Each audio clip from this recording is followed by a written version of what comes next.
الكريم أما بعد أعوذ بالله من الشيطان الرجيم بسم الله الرحمن الرحيم وقال نسوة في المدينة امرأة العزيز تراود فتاها عن نفسه قد شغفها حبا إنا لنراها في ضلال مبين صدق الله العظيم.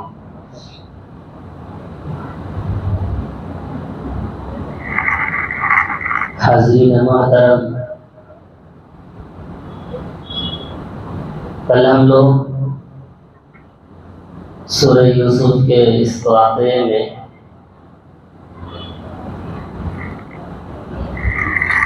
حضرت یوسف علیہ السلام جب عزیز مصر کے محل میں پرورش پانے کے بعد جب بلوغت کی عمر کو پہنچے تو زلیخا نے حضرت یوسف علیہ السلام کو اکسانے کی کوشش کی تھی اور گناہ میں ملوث کرنے کی کوشش کی تھی،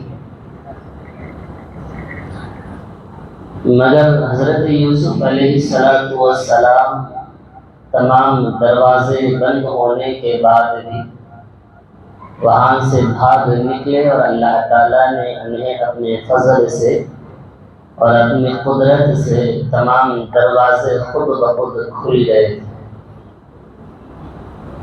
پھر اس کے بعد زلیخا نے حضرت یوسف علیہ السلام کے اوپر الزام اور تہمت لگانا شروع کی تھی، تو اللہ تعالیٰ نے گہوارے میں سوئے ہوئے بچے کو بولنے کی قوت عطا کی۔ کل ہم لوگ یہاں تک اس واقعے کو سنے تھے۔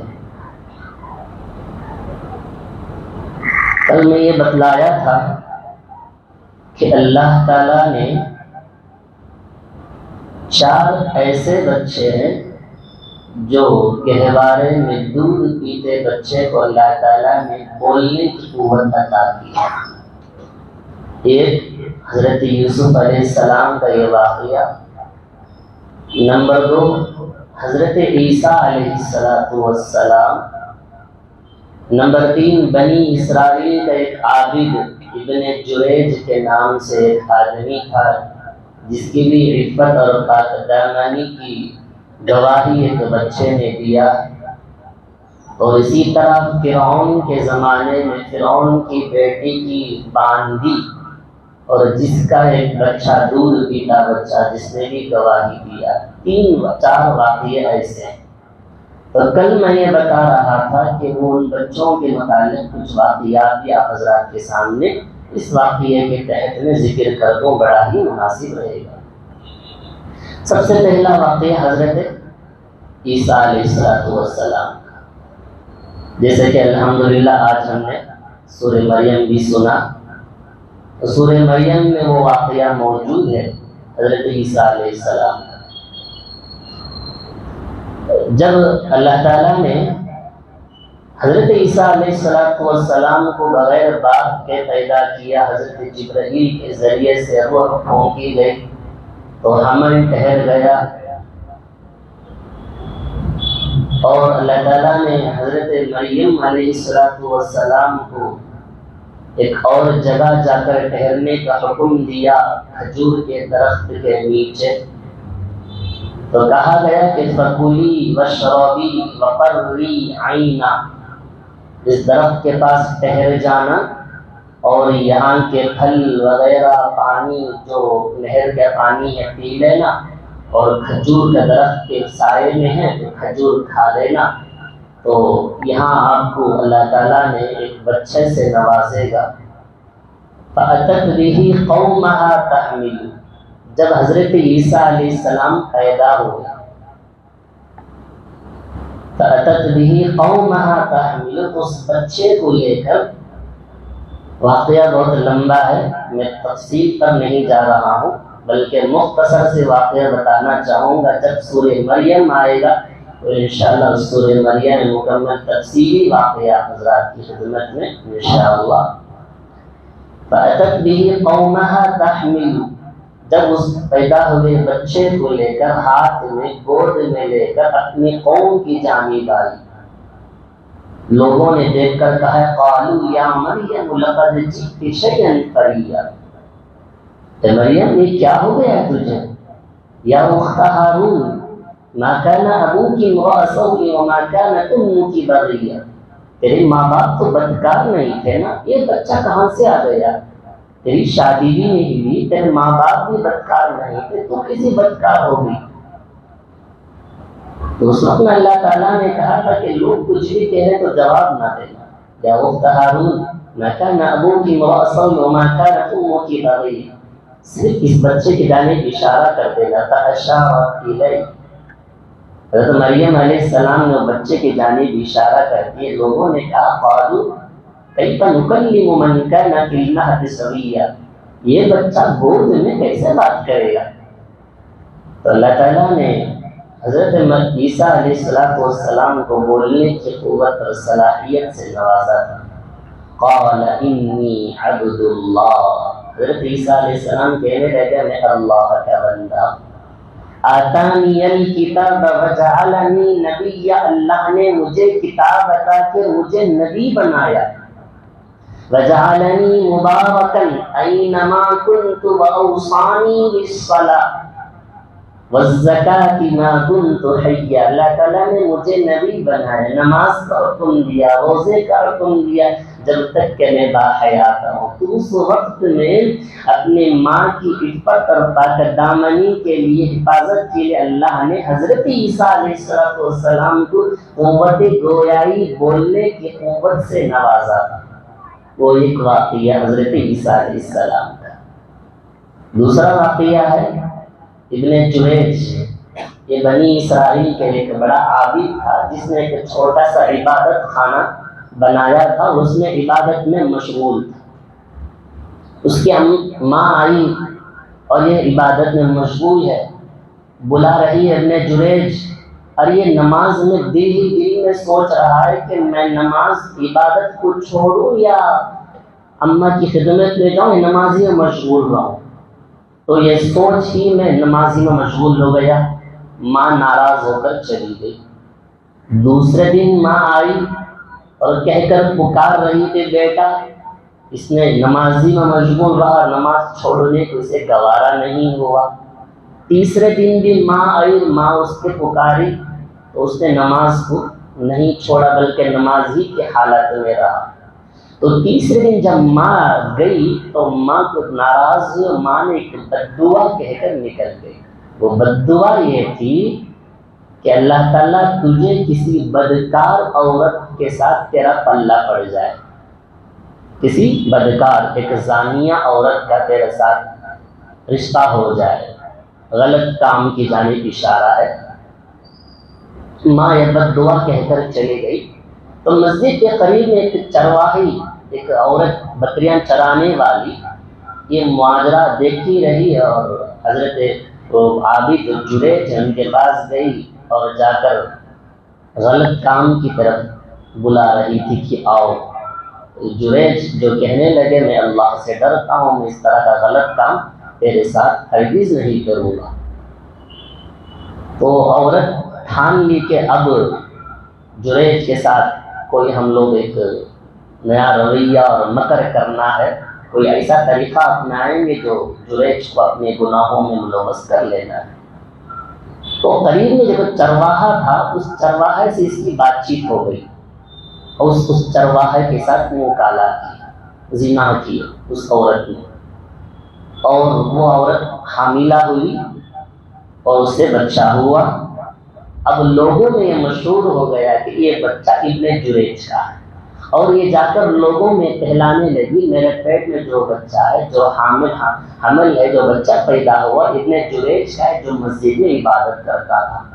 اب لوگوں میں غصہ اور روب طاری ہو گیا، لوگ آئے عبادت خانے کو توڑ پھوڑ کر کرنا شروع کر دیا اور ابن جریج کو مارنے لگے، تمام لوگوں کے سامنے، مجمع کے سامنے مارنے لگے۔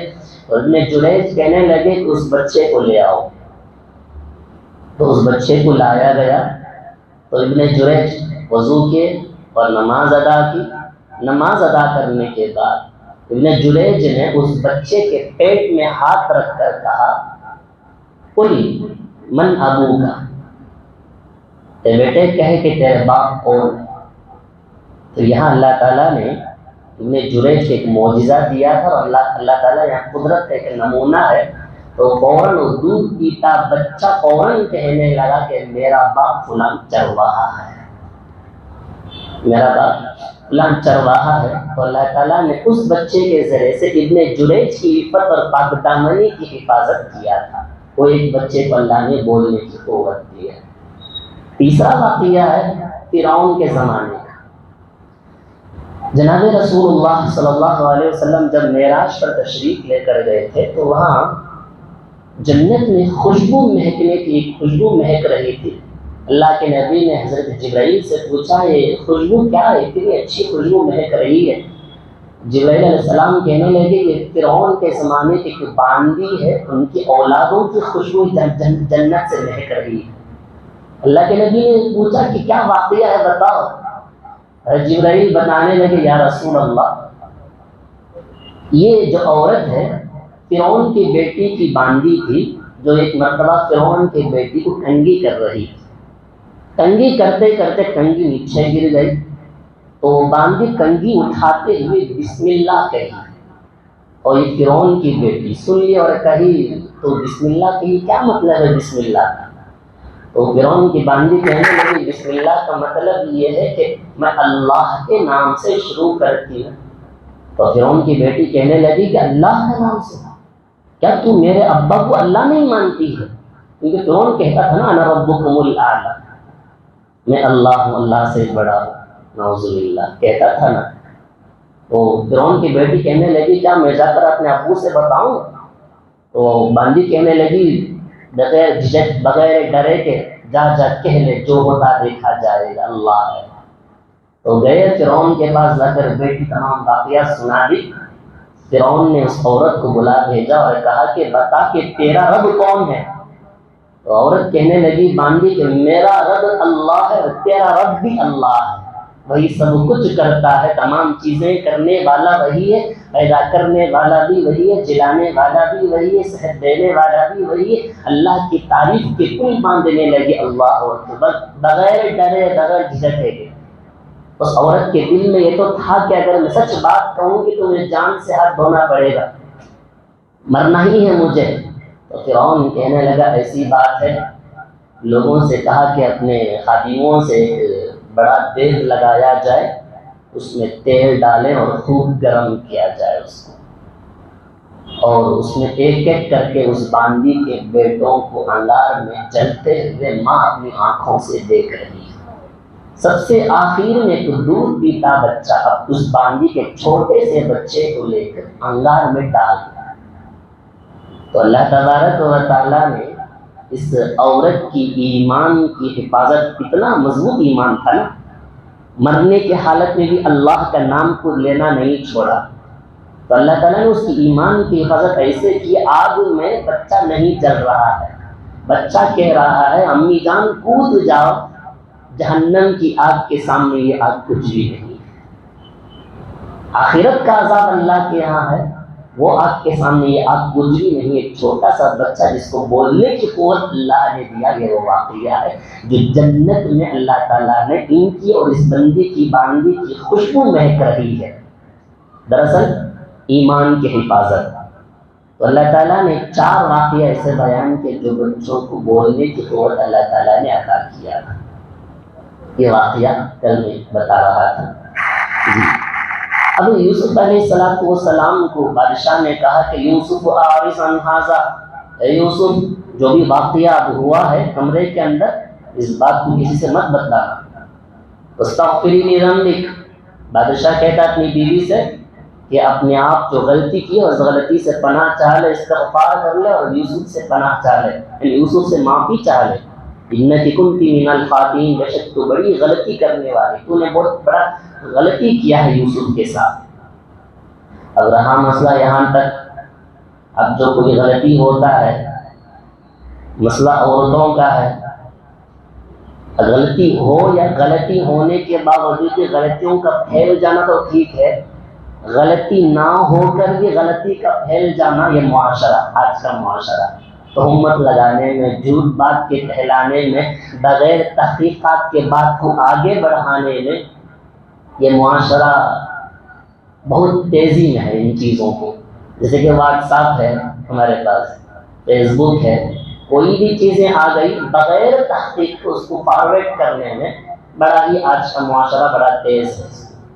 ایک میسج آئے گا جس میں لکھا ہوا ہوگا لا الہ الا اللہ محمد رسول اللہ، اس کو 100 مرتبہ لکھ کر 10 گروپ میں بھیجیں گے تو 10 مرتبہ اتنا ثواب ملے گا، فلاں ملے گا. اس کو بغیر تحقیق کے فارورڈ کرنے میں یہ معاشرہ بڑا تیز ہے، اور اس کو ثواب کا کام سمجھیں، چاہے نماز نہ ہو، چاہے قرآن نہ ہو، چاہے کچھ بھی نہ ہو، بددینی کیوں نہ ہو، اس کو فارورڈ کرنے میں بڑا ہی معاشرہ تیز ہوتا ہے. اور گناہ کو پھیلانا ہو تو اور بڑی بات ہے.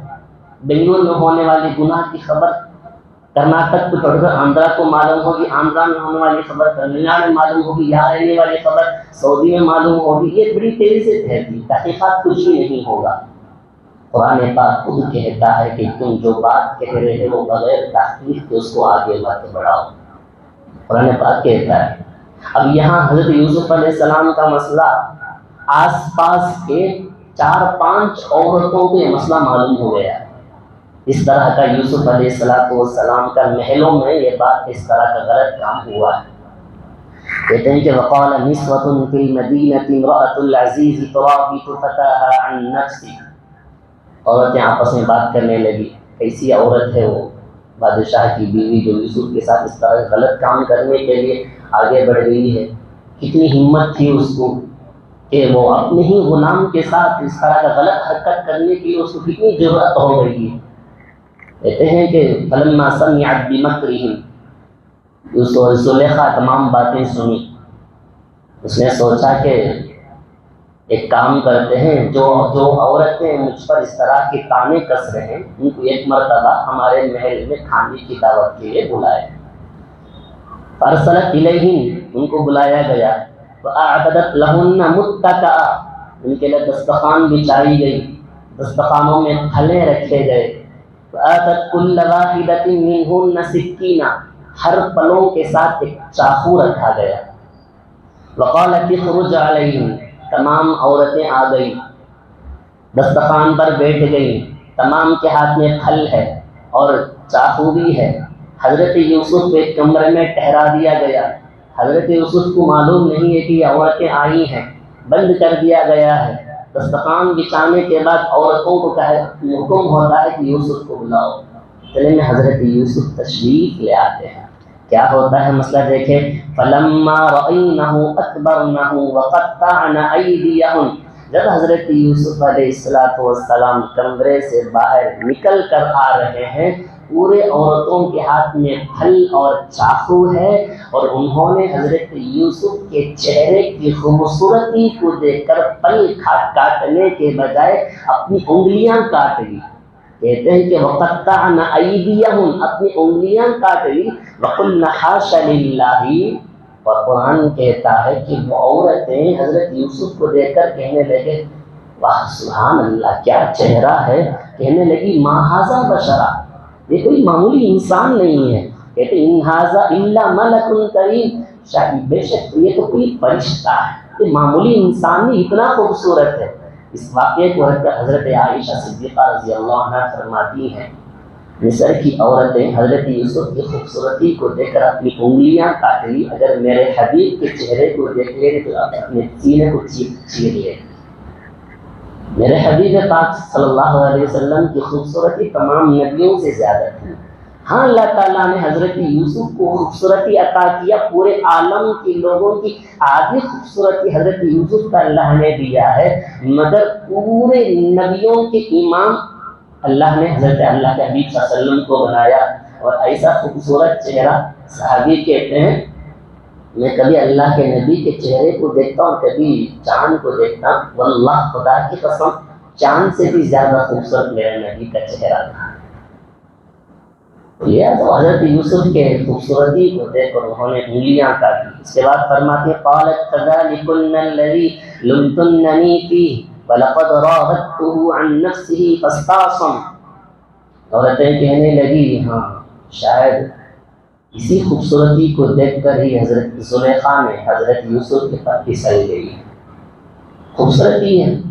اب زلیخا سوچتی ہوگی ان لوگوں نے مجھ پر کتنا ملامت کیا ہوگا، ان عورتوں نے. آج انہوں نے دیکھ لیا نا حضرت یوسف کی خوبصورتی کو، انہوں نے آج ایک دن حضرت یوسف کو دیکھ کر انگلیاں کاٹ لی. حضرت یوسف تو صبح سے لے کر شام تک میرے محل میں رہتے ہیں اور میں کتنا کنٹرول کروں کہ مجھ سے حضرت یوسف سے کتنا میرا چل لگاؤ ہوگا. کہتے ہیں کہ حضرت یوسف تو صبح سے لے کر شام تک یہاں رہتے ہیں تو میرا کیا عالم ہوگا. ان لوگوں نے صرف تھوڑی دیر دیکھا حضرت یوسف کو. اب یہ وہ زلیخا خود کہنے لگی ہاں میری ہی جانب سے غلطی ہوئی، میں ہی حضرت یوسف کو اکسائی ہوں. اب یہ کھل گیا، غلطیاں سامنے آ گیا عورتوں کے سامنے. حضرت یوسف کو عورتوں کے سامنے زلیخا ڈانٹتی ہے کیونکہ اب غلطی سامنے آ گئی نکھل کر. کہتی حضرت یوسف کی کہتی ہے وَلَئِن لَّمْ يَفْعَلْ مَا آمُرُهُ لَيُسْجَنَنَّ وَلَيَكُونًا مِّنَ الصَّاغِرِينَ. حضرت یوسف کو سب لوگوں کے سامنے ڈانٹ رہی ہے اگر اس کے بعد کوئی کام میرا حکم نہیں مانو گے تو ضرور تمہیں قید کر دیا جائے گا.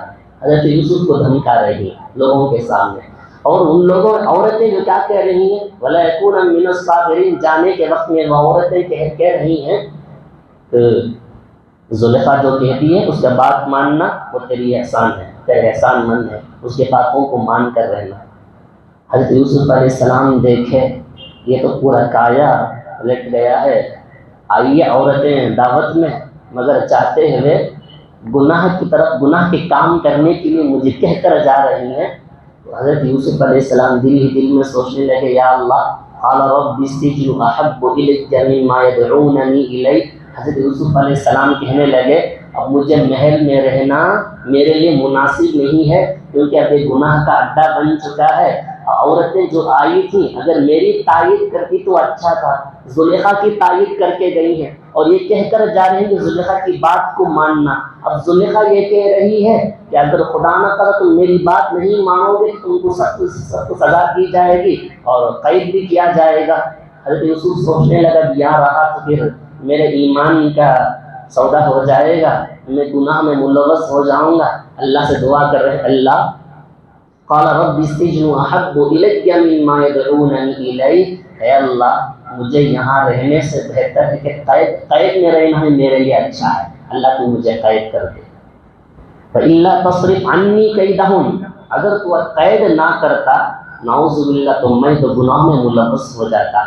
اب یہاں ایک بات سمجھنے کی ہے حضرت یوسف علیہ السلام کیوں اپنے آپ کو قید میں ڈالنا چاہتے ہیں؟ اللہ سے یہ بھی دعا کر سکتے تھے نا حضرت یوسف علیہ السلام اے اللہ مجھے گناہوں سے بچا. حضرت یوسف علیہ السلام یہ کیوں کہتے ہیں مجھے جیل میں ڈال دے؟ حضرت یوسف علیہ السلام جب جیل میں چلے گئے تھے قید خانے میں تو اللہ تعالیٰ کی جانب سے ایک حکم ہوا. اللہ تعالیٰ نے کہا کہ اے یوسف تم نے ہی اپنی طرف سے خواہش ظاہر کیا کہ مجھے جیل میں ڈال دے، اگر تم یہ چاہتے کہ تمہیں عافیت مانگتے تو میں تمہیں عافیت دے دیتا. تم عافیت مانگو میں تمہیں عافیت دے دیتا، ان سے بچ جاتا. مگر یوسف علیہ السلام ایسا کام کر کے ہم لوگوں کو ایک سبق دینا چاہتے ہیں جس گناہ اور جس مصیبت میں تم مبتلا ہو گئے ہو آج کے زمانے میں خاص کر آج کے زمانے میں جس گناہ میں ہم مبتلا ہو گئے ہیں اس جگہ ٹھہرنے کے بجائے اس جگہ سے بھاگ جانا ہی ہمارے لیے بہتر ہے. جیسے کہ حضرت یوسف نے اس جگہ کو چھوڑ کر گناہ کی جگہ کو چھوڑ کر قید ہونا پسند کیا. اللہ کے حبیب صلی اللہ علیہ وسلم فرماتے ہیں حضرت یوسف علیہ السلام کے بارے میں کیا آتا ہے فرماتے ہیں کہ آپ جیل کو جانا پسند کیا. اگر آپ عافیت مانگتے تو عافیت مل جاتی تھی. اس بات پر یہ بات معلوم ہوئی بڑی مصیبت سے بچنے کے لیے دعا میں یہ کہنا کہ اس سے تو بہتر ہے کہ چھوٹی مصیبت میں اللہ مجھے مبتلا کر دے، یہ کہنا غلط ہے. یہ کہنا اب بڑی مصیبت کون سی یوسف علیہ السلام کے لیے؟ گناہ زلیخا. چھوٹی مصیبت اپنے گناہوں سے بچ کر رہنا. مگر یوسف علیہ السلام چھوٹی گناہ اور چھوٹی مصیبت میں رہنا نہیں چاہتے تھے، بلکہ بالکل ہی اس گناہ سے عافیت چاہتے تھے۔ اگر وہاں رہیں گے تو ضرور بھی ضرور زلیخا پھر پھنسائے گی گناہ میں، اس لیے حضرت یوسف علیہ السلام عافیت چاہتے تھے اللہ سے، اس لیے حکم ہوا ہے اللہ سے ہر مصیبت اور بلا سے عافیت مانگنا ہے۔ نبی کریم صلی اللہ علیہ وسلم نے سے ایک آدمی آ کر کہا، اللہ کے حبیب سے ایک آدمی کو اللہ کے نبی نے صبر کی دعا مانگنے سے منع فرمایا۔ اللہ کے نبی نے فرمایا صبر تو بلا مصیبت پر ہوتا ہے، اللہ سے صبر کی دعا مانگنے کے بجائے اللہ سے عافیت مانگو۔ تم اللہ کے پاس کب تک صبر مانگے؟ اللہ صبر دے صبر دے، اللہ کے پاس صبر مانگتے رہیں گے تو پھر وہ مصیبت آتی رہے گی، پھر اللہ صبر مانگتے رہیں گے۔ اللہ سے ایسی دعا مانگو کہ اللہ دوبارہ مصیبت نہ آئے، مجھے عافیت دے دے کہ دوبارہ وہ مصیبت نہ آئے، مجھے عافیت دے دے کہ دوبارہ وہ بیماری نہ آئے، مجھے عافیت دے دے کبھی ایسی غلطی پر میں نہ لگ جاؤں۔ اللہ سے عافیت مانگے۔ مصیبت آ گئی تو صبر کرنا ہے، صبر کا بدلہ الگ ہے اللہ کے پاس، اس کا انکار نہیں ہے، مگر اللہ سے جب مانگتے ہیں اللہ سے صبر نہ مانگے بلکہ اللہ سے عافیت مانگے۔ کیوں؟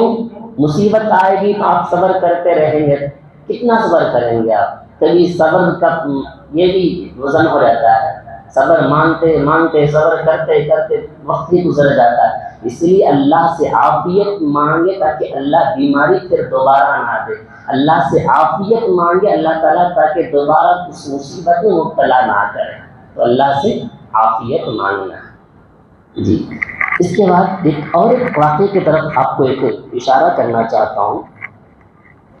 حضرت یوسف علیہ السلام کو جو بچہ گواہی دیا عفت پاک دامانی کی حفاظت کے لیے، جب وہ بچہ بڑا ہو گیا تھا حضرت یوسف علیہ السلام کو معلوم نہیں تھا کہ یہ وہی بچہ ہے۔ ایک مرتبہ کا واقعہ فرماتے ہیں کہ حضرت یوسف علیہ السلام کی گواہی دینے والا بچہ جب بڑا ہوا تو اس وقت حضرت یوسف علیہ السلام ملک کے بادشاہ بن چکے تھے۔ جو بچہ گواہی دیا تھا وہ بچہ ایک مرتبہ بڑا ہو گیا تھا، اس وقت میں حضرت یوسف مصر کے بادشاہ بن گئے تھے۔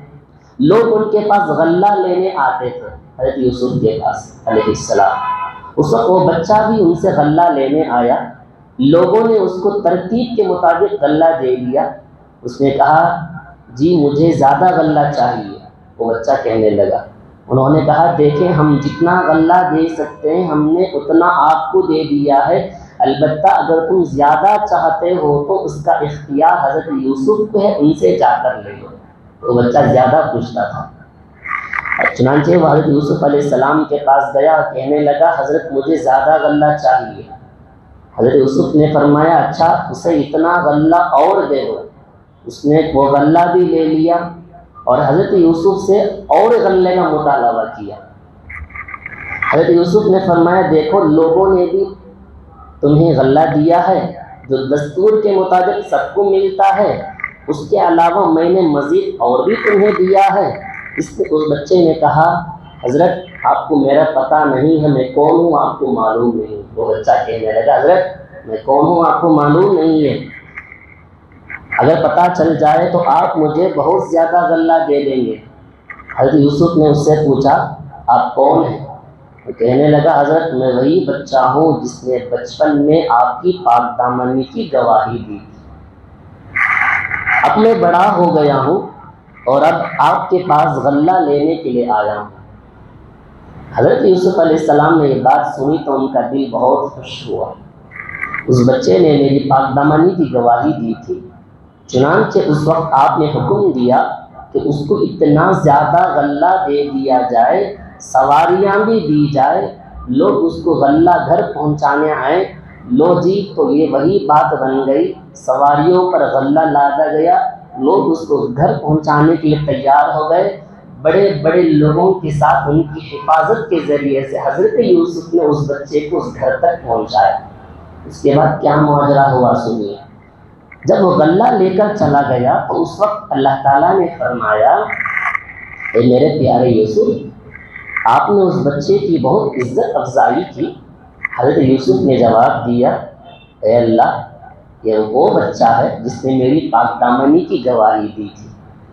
آج جب یہ میرے پاس آیا تو میرا جی چاہا کہ میں اس کو اتنا دوں جتنا میں دے سکتا ہوں۔ اس کے جواب میں اللہ نے فرمایا، اب دیکھیں مزہ آتا ہے، اللہ فرماتا ہے اے میرے پیارے یوسف تو گواہ رہنا، جس نے آپ کی پاک دامنی کی گواہی دی، جب وہ آپ کے پاس آیا تو آپ نے اس کو اتنا دیا جتنا آپ دے سکتے ہیں، تو جو میرا بندہ دنیا میں میری وحدانیت کی گواہی دے گا، جب وہ قیامت کے دن میرے پاس آئے گا تو پھر اس کو میں وہ دوں گا جو میری شان کے مطابق ہوگا۔ حضرت یوسف علیہ السلام کے پاک دامنی کی حفاظت وہ بچہ کیا تھا، اللہ تعالیٰ نے اس بچے کو تو عطا کرے گا، مگر ساتھ میں اور ایک بات بھی بتائی جاتی ہے، جو اللہ تعالیٰ کی وحدانیت کی گواہی دے گا، دنیا میں رہتے ہیں گناہوں سے بچنا، اللہ تبارک و تعالیٰ کی وحدانیت کی گواہی دینا، عبادت میں مصروف ہونا، اللہ تعالیٰ کہتا ہے کہ میں اس بندے کو میں اپنی شان کے مطابق جتنا دے سکتا ہوں اتنا دوں گا انشاءاللہ۔ یہ اللہ تعالیٰ کا وعدہ ہے۔ تو یہ خوشخبری حضرت یوسف علیہ السلام کو اس بچہ بعد میں آ کر حضرت یوسف سے ملاقات کی ہے۔ تو یہ سورہ یوسف نا ایک آیت پر ہمارے لیے ایک عبرت ہے۔ جب سے حضرت یوسف علیہ السلام کا جو واقعہ شروع ہوا، وہاں سے زلیخا نے حضرت یوسف کو بہکانے کی کوشش کی، وہاں سے ہمارے لیے ایک عبرت ہے، گناہوں سے بچنا کیسا ہے۔ ایک اور واقعہ اس بات کو بتا کر اپنی بات کو ختم کروں، بہت ہی پیارا ہے۔ جیسے کہ حضرت یوسف علیہ السلام گناہوں سے بچے تھے، اللہ تعالیٰ نے ان کو گناہوں سے بچایا اور اس محل میں رہنا پسند نہیں کیا تو اللہ تعالیٰ نے ان کو جیل بھیجا تھا۔ جیل کے بعد اللہ تعالیٰ نے ان کو ایک بڑا مرتبہ عہدہ دیا تھا، نبوت سے بھی سرفراز فرمایا تھا۔ حضرت پیر ذوالفقار صاحب نعمت برکاتہ، اللہ تعالیٰ ان کے عمر میں برکت عطا فرمائے، اس آیت کو لے کر اللہ حضرت بڑے ہی پیارے انداز سے 2-3 واقعہ بیان کرتے ہیں۔ ان سے ایک واقعہ، جو بندہ گناہوں سے بچ جاتا ہے اللہ تعالیٰ اس کو جہنم کی آگ بھی نہیں چھو سکتا ہے۔ وہ تو آخرت کی بات ہے، دنیا کی ایک مثال دیتے ہیں، فرماتے ہیں کہ لوہار تھا، لوہا بنانے والا ایک لوہار تھا۔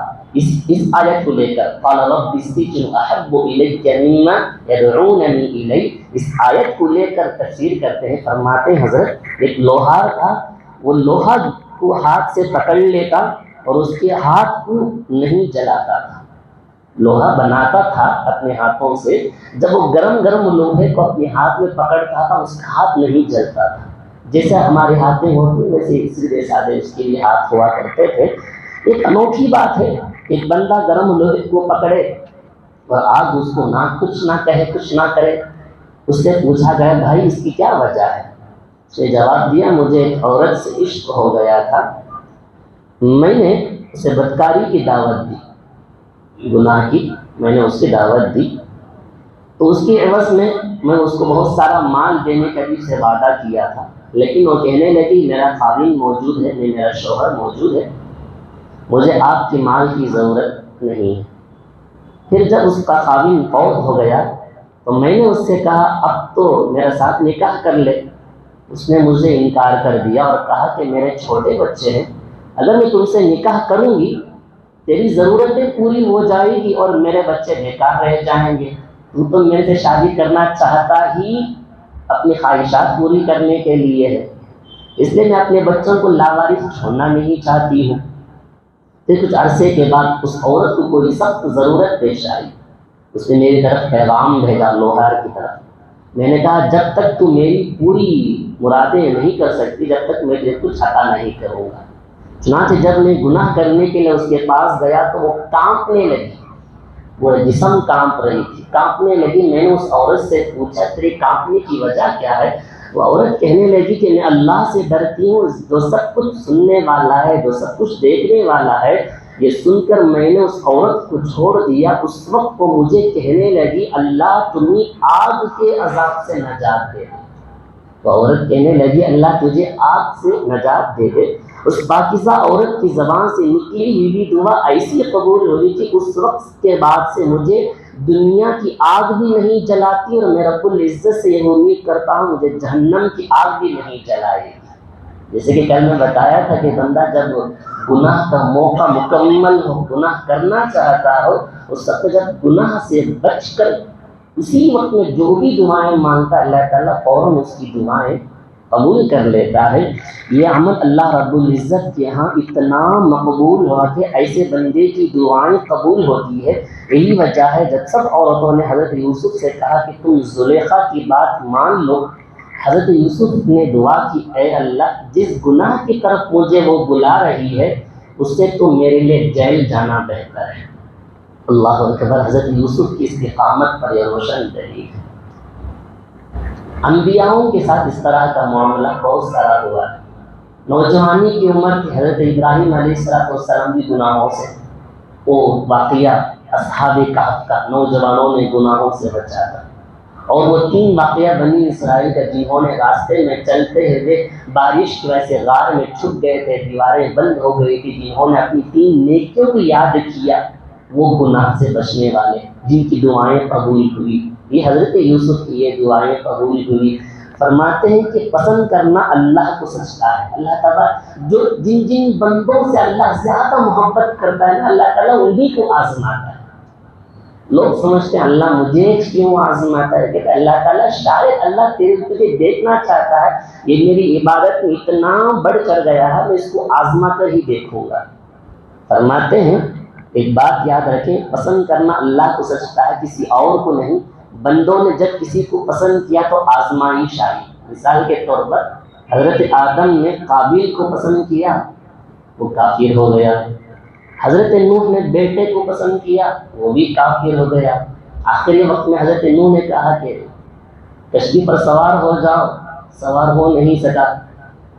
فرماتی تو حضرت یعقوب نے حضرت یوسف کو پسند کیا، ان کے بھائیوں نے انہیں کنویں میں ڈال دیا۔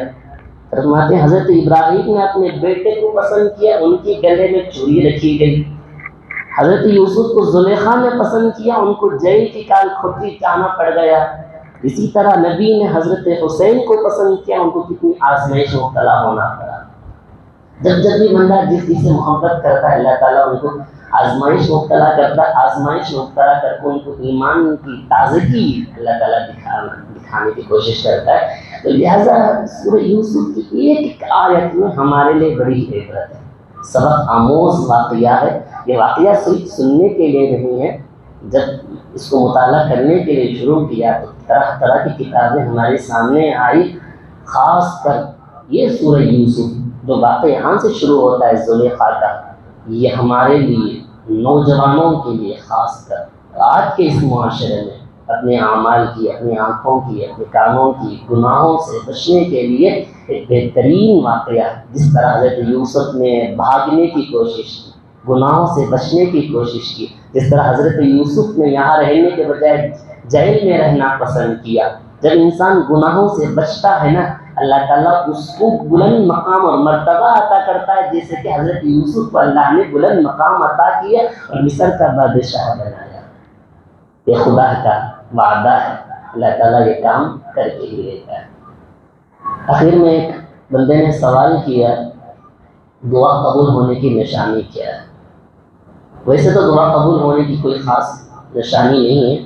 سب سے بڑی نشانی تو یہ ہے جب انسان توبہ کرتا ہے اخلاص کے ساتھ، اللہ کو حاضر ناظر جانتے ہوئے، تو اللہ تعالیٰ اس دعا کو ضرور قبول کرتا ہے اور وہ کام ہوتے ہوئے اپنی آنکھوں سے دیکھتا ہے، تو دعا قبول ہونے کی علامت ہے۔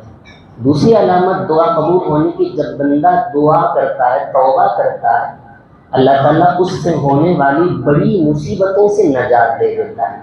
ایک دعا کے بعد دوسرا دعا کرنے کا موقع مل جانا، ایک توبہ کے بعد دوسرا توبہ کرنے کا موقع مل جانا، ایک نمازوں کے بعد دوسری نماز پڑھنے کا موقع مل جانا، ایک نیک عمل کرنے کے بعد دوسرے نیک عمل کرنے کا موقع مل جانا ہی تمہارے توبہ قبول ہونے کی نشانی ہے۔ تمہارے توبہ قبول ہونے کی نشانی، گناہوں سے بچ جانا بھی توبہ قبول ہونے کی نشانی میں سے ایک نشانی ہے۔ گناہ بھی کر رہے ہیں، توبہ بھی کر رہے ہیں، سمجھو کہ تم نے جس انداز سے توبہ مانگو، دعا کرنا تھا، اسے دعا نہیں کی ہے، ابھی تک گناہوں میں ملوث ہے، کیونکہ تم نے دعا مانگ کر دیکھیں اللہ کا نے کر لیا تو ٹھیک ہے، نہیں کرا تو ایسی نیت سے مانگنے والے کی دعائیں کبھی بھی قبول نہیں ہوتی ہے۔ مانگ کر دیکھیں گے انشاءاللہ اللہ ضرور بھی ضرور عطا کرے گا، اس کے سوا ذات میں کوئی نہیں۔ جیسے کہ میں کل 2 دن پہلے ایک واقعہ بتایا تھا، اللہ کے نبی کے زمانے کا ایک واقعہ، ایک نوجوان کا جس کی توبہ کی برکت سے جنازے کی نماز پڑھنے کے لیے آسمان سے فرشتے آئے تھے۔ دعا ایسے مانگے اللہ ضرور قبول کرتا ہے۔ اللہ تعالیٰ ہم اور آپ کی دعاؤں کو مقدر میں ضرور ہے، انشاءاللہ اللہ ضرور ہماری دعاؤں کو قبول کرے گا۔ اللہ تعالیٰ ہم اور آپ کے گناہوں سے بچنے کی توفیق نصیب فرمائے۔